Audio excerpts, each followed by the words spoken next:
Meet Mary. Mary is a full-time continuing contract teacher who is not on an action plan. Yay, Mary, and who is required to complete 15 hours of division PD and 7 hours of in-house PD for 22 total hours of PD.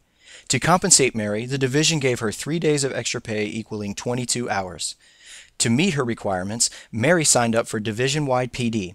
Several sessions sounded interesting to her, so she ended up with 19 hours of division PD.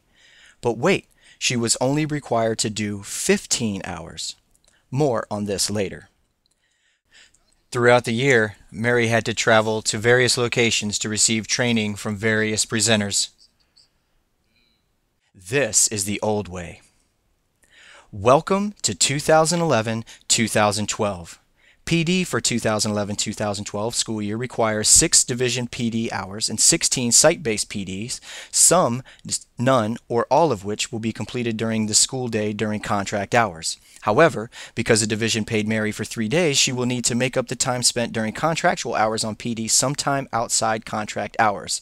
Remember the 4 extra hours Mary had? In the past, Mary would be able to apply those hours toward the division requirement. This is not the case anymore.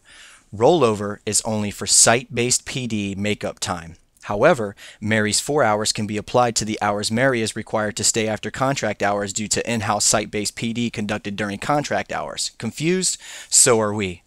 Learning by example, let's meet Joe. Joe, like Mary, is a full-time teacher required to obtain 15 division PD last year. Joe is an overachiever.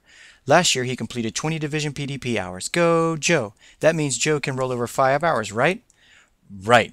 Full-time employees can roll over up to 8 PD hours. With his 5 rollover hours, Joe only has 1 hour division PD this year, right? Wrong.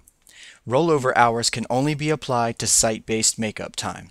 Because Joe is full-time, he is required to do 16 hours of site-based PD this year. Joe's principal holds all 16 hours of site-based PD during contract hours. Remember Joe's 5 rollover hours from last year? Joe has to make up how much time outside of contract hours. If you said 11 hours, you are correct. Understand? This has been Rollover Hours in Plain English.